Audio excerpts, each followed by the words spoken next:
we used all the cash flow in the first year in 2020. And then the second year, I actually borrowed another 2 million COVID loan. I spent all of that in salaries as well. Oh my word. And then I knew I was in trouble, and I was just kept praying for something to come through, and it didn't.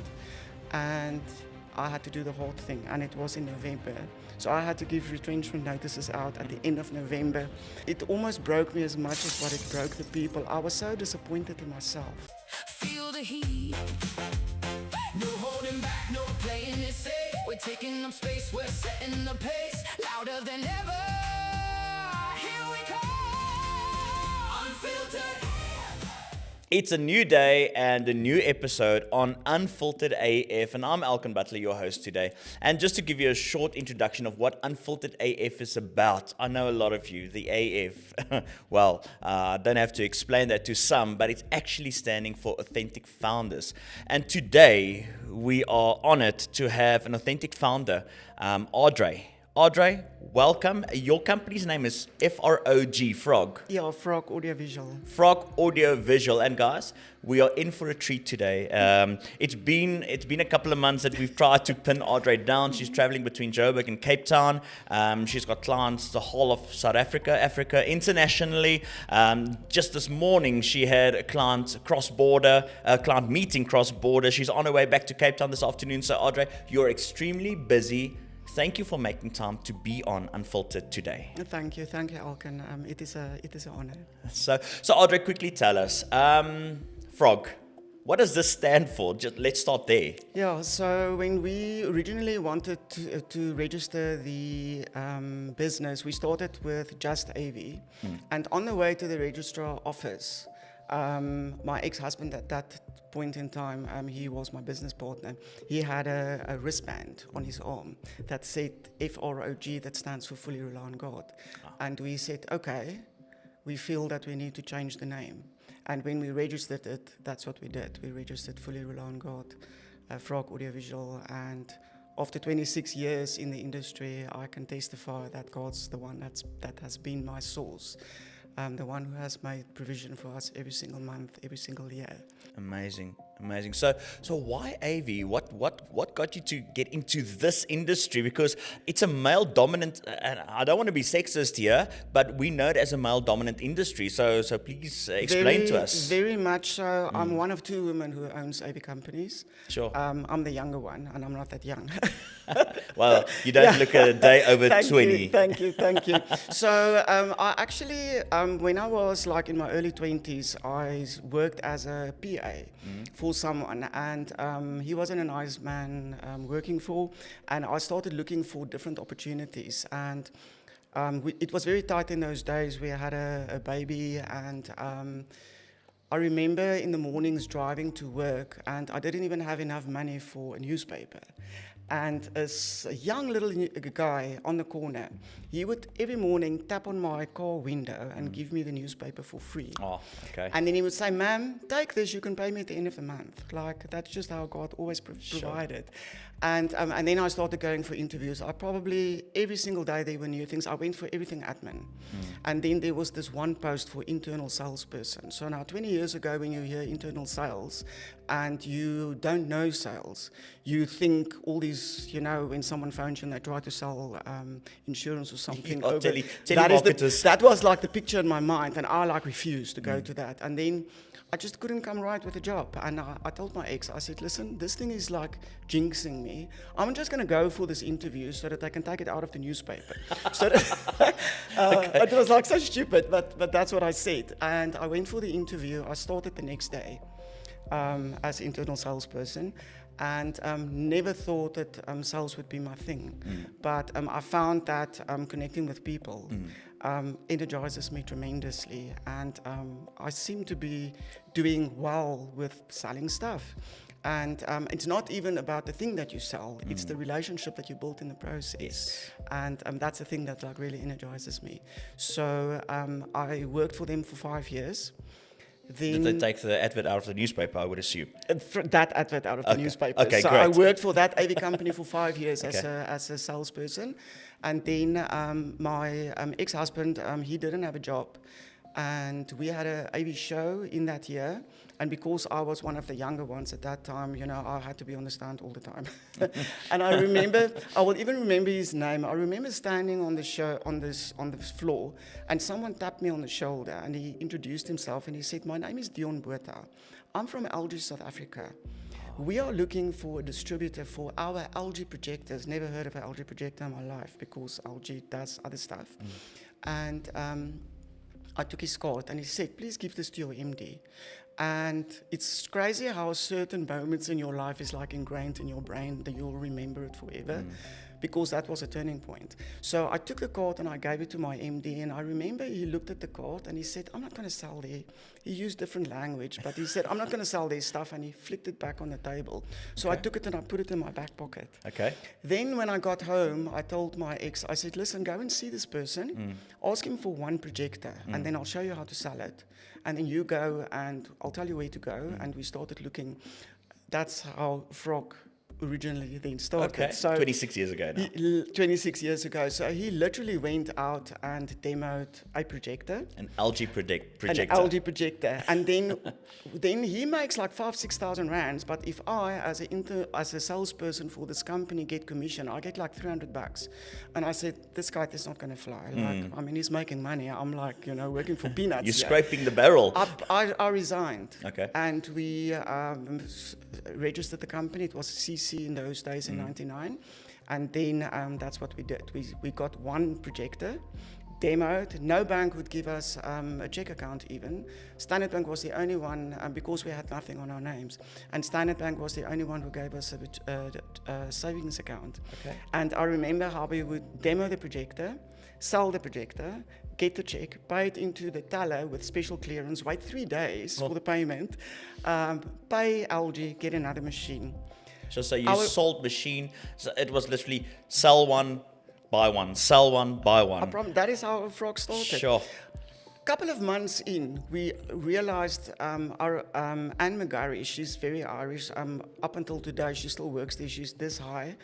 Cannot understand a word she says. Like, that accent is just crazy. But she used to start, what they then started doing is giving us more and more stock. Okay.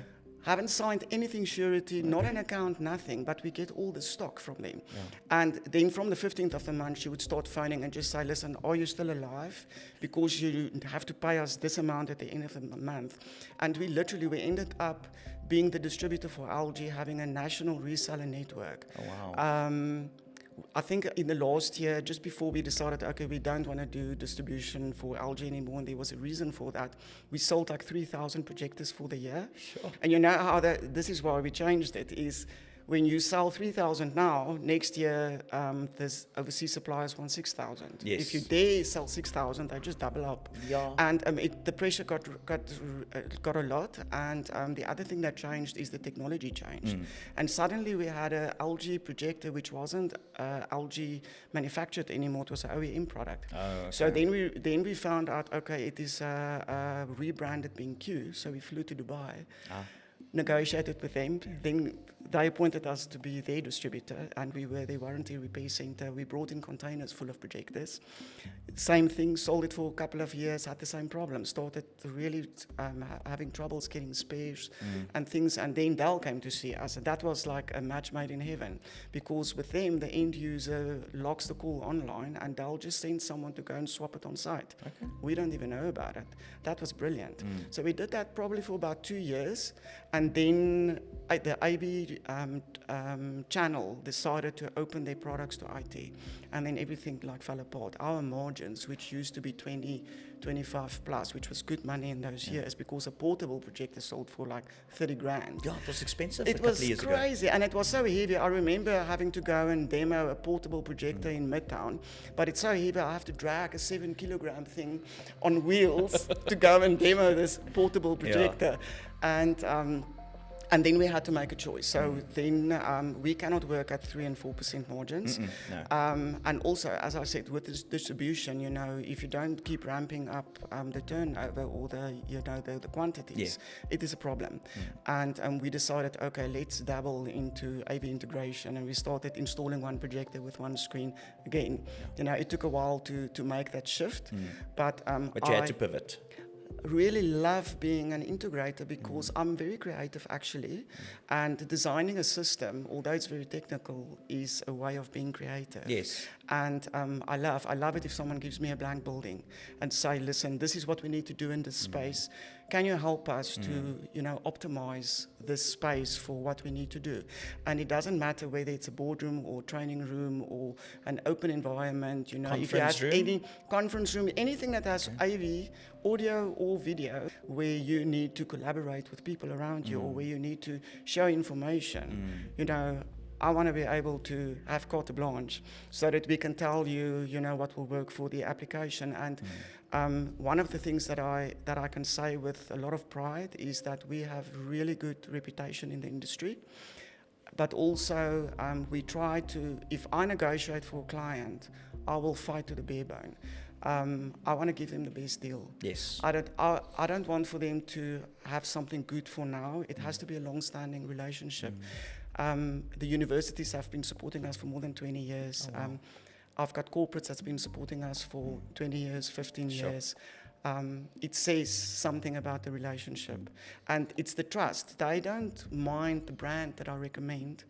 They trust me to make sure that I will give them something that will work for them at the best possible price, because in the end, everyone is in business, and I don't want to rip you off to just make good money at the end of this month. That's not how we work. So you want to build a relationship? Of course, we're here for the long run. Adre, so what an amazing, inspiring story.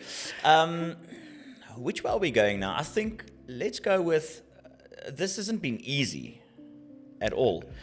You make it sound very easy right now. It's like 26 years, we started this business, we started selling projectors, 3,000 the first year, and went to China to find a new supplier, started selling more, a full integration solution. So it sounds like the dream. Yeah. But in between that, I'm sure it wasn't just plain sailing, or was it? No, not at all.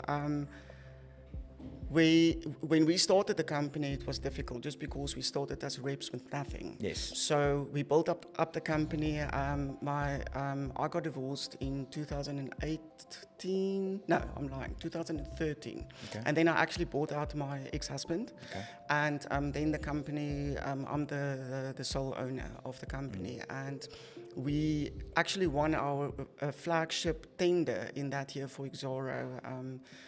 And we started with a head office in opposite Gautrain station in Centurion.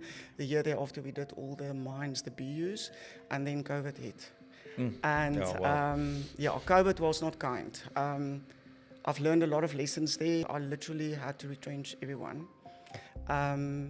What happened is I didn't reduce salaries. I kept everyone on staff.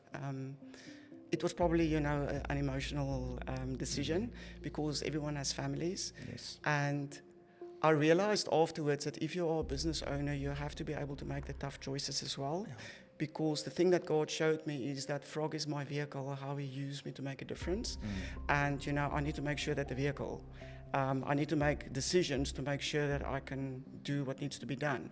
And so what I did is I paid all the salaries. We weren't able to install, and this is what we do, we install hardware, where we obviously make our money on the hardware, but on the services as well, and then we maintain the services. It's like SLA and so forth. Yeah. And because we couldn't install the hardware, there was nothing to invoice. Yeah. So we used all the cash flow in the first year, in 2020, and then the second year I actually borrowed another 2 million COVID loan. I spent all of that in salaries as well. Oh my word. And then I knew I was in trouble, and I just kept praying for something to come through, and it didn't. And I had to do the hard thing, and it was in November. So I had to give retrenchment notices out at the end of November. Before Christmas. Listen, it almost broke me as much as what it broke the people. I was so disappointed in myself, for things getting to that point.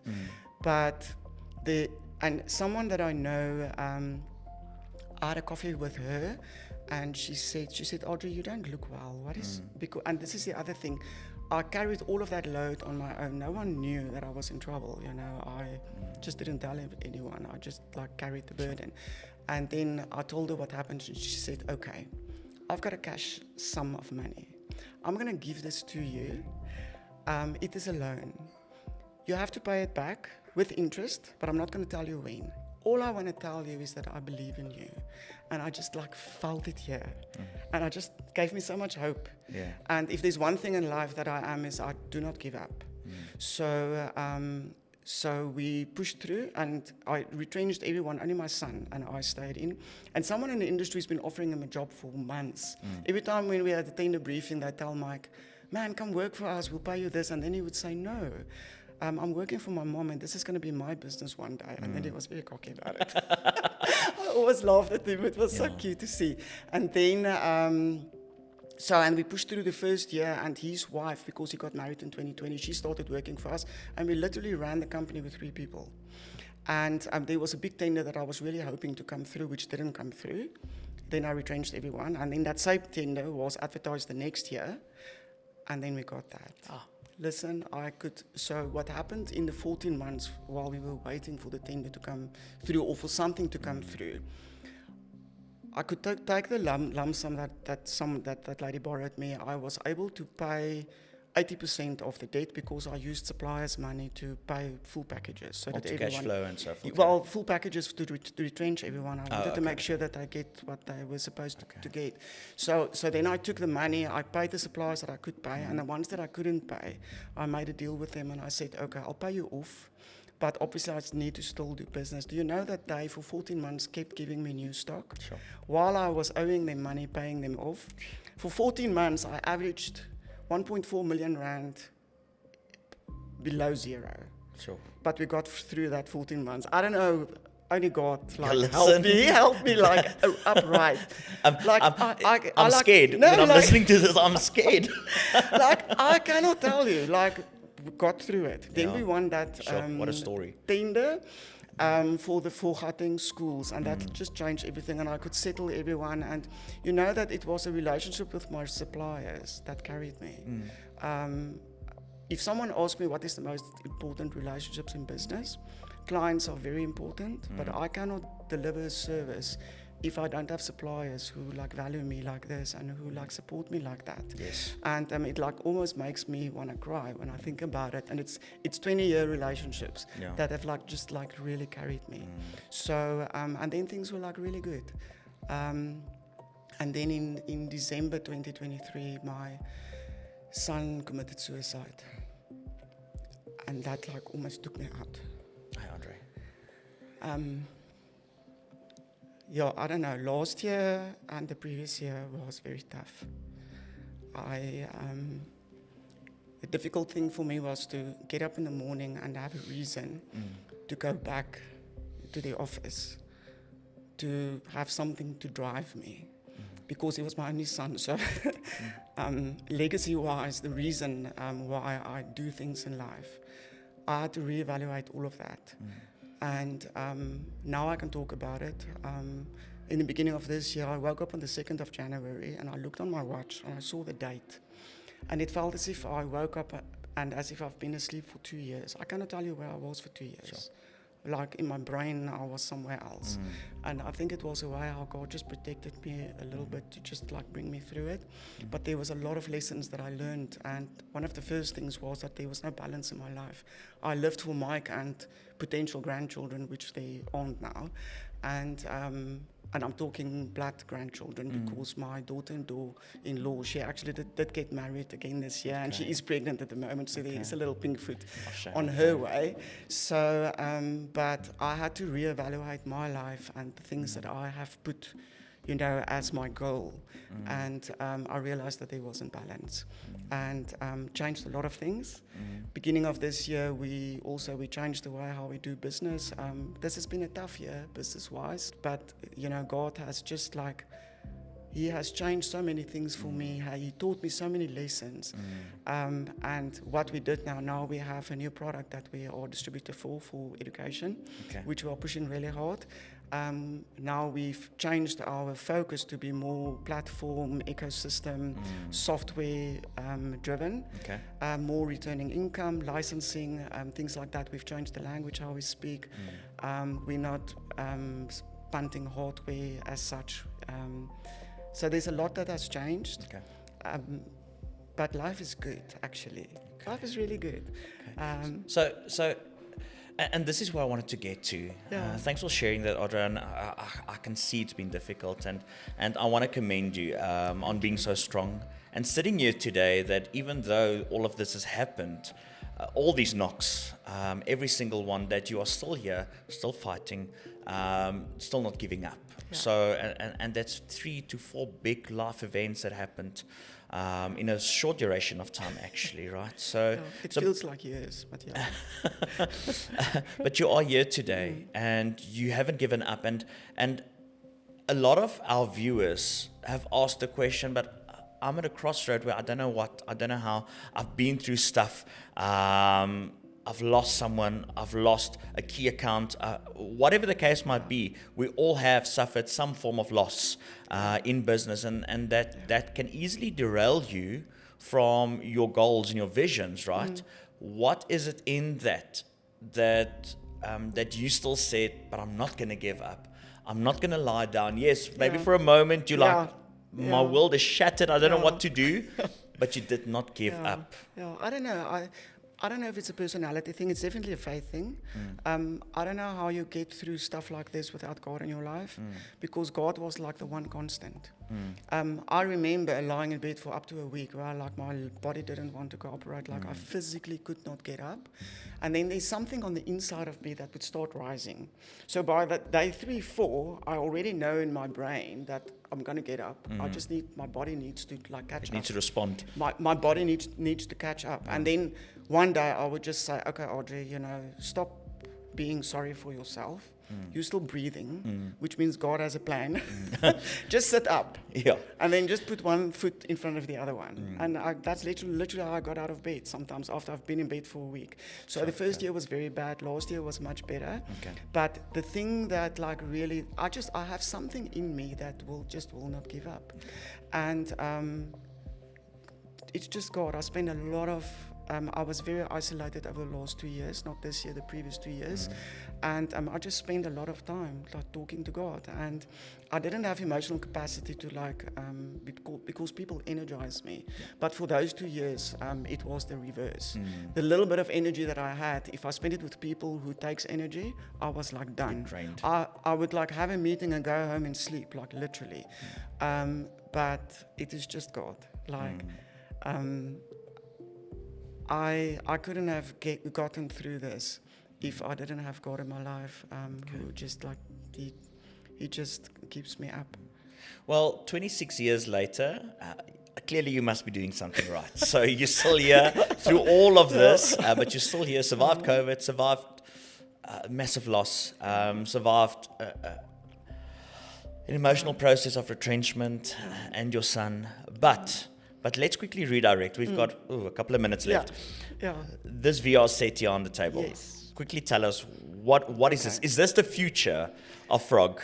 I think that this is something that will be very strong in Frog. This specific product is for education. Okay. So it is a content platform with content that's made for education. It starts at ages from 5 all the way up to higher education, and it is curriculum aligned for South Africa's curriculum. Okay. And it is not replacing that, it enhances the whatever you design in a classroom for the day, it enhances that. What I love about the product is you give children the opportunity to step into a little virtual reality and to see things in media that they actually understand. Because nowadays, when they're born, everyone is on devices all the time. So think how backwards our education system is. They are born, everything is digital, everything is different. Then they get to school, and now they have to look on blackboards, on whiteboards, on two-dimensional stuff, and there's like almost a disconnect. Yeah. So we changed our language also as well when we speak about this, is to say that you want for them, it's about experiential learning. Yes. And the thing that I like really enjoy is just the excitement on their little faces when you expose them to things like this. And the dream or the ideal is to actually have this available not just for private schools, because it is in the private schools already, but to make this available to the public schools as well, so that everyone is inclusive, so that they can enjoy something like this. Yeah. So I think this is the start. I think this is going to grow. Awesome. We already know that in corporate we get a lot of inquiries as well, because you do teaching and training in many environments. Very excited about this. Fantastic. Well, this is something we as Unfiltered are going to follow closely.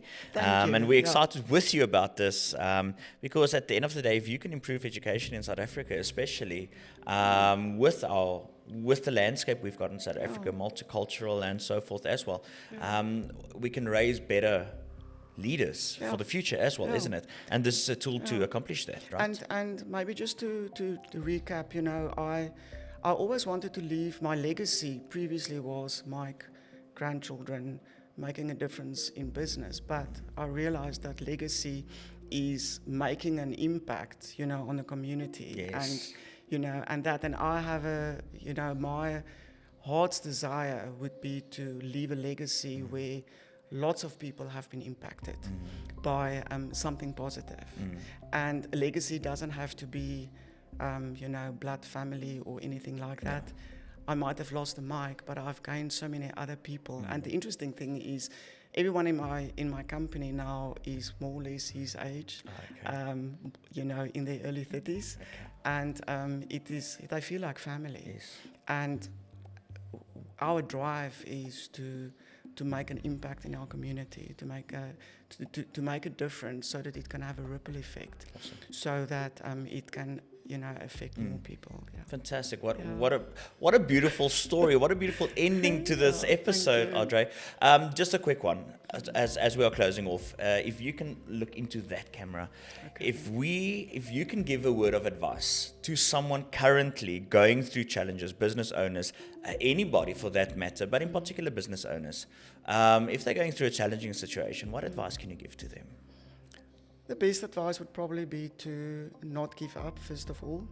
Secondly, we tend to get into our heads and negotiate ourselves out of situations because they're tough. And I've learned to try and just make my life a little bit slower, just step back a little bit out of the situation so that you have a little bit more perspective. And then if you make space and things are a little bit slower, you make better decisions. And, put God first. Awesome. God will always, always, always, always, always come through. I can testify about that every day. Adre, amazing. You. Thank you so much. And thank you for being on Unfiltered today and and being so vulnerable, sharing your story. Thank you for having me. And I trust that your story is going to inspire so many others, that if you do find yourself currently in a situation where you don't know how to get out of that, drop a comment in this episode. Let us have a conversation. I'm sure that Adre will be happy to also reply to Definitely. If you've got questions to ask, please drop a comment down below. Let us see how we can also then support you through this. There's so many other stories that we still had to discuss, like installing solutions for almost 400 schools in 3 weeks and stuff like that. But we can't get to that today. So we're going to have to do a follow-up. That will be great. But it's just a testament to your work acumen and ethic. And thank you for sharing this. And to all our viewers, please go and like, share and subscribe Unfiltered AF, but also go and follow Frog. We will leave their details in the caption as well, so make sure to go and follow them as well. Support them wherever you can. They are building a legacy, not for themselves but for the community, for South Africa, for the world. And this is exactly what we are doing here on Unfiltered, is to share these authentic stories of how one individual like Adre will change the lives and the legacy of millions. So until next time, please like, share and subscribe all our channels to view more inspirational episodes like this. Cheers. Thank you. Feel the heat. No holding back, no playing it safe. We're taking up space, we're setting the pace. Louder than ever. Here we come. Unfiltered.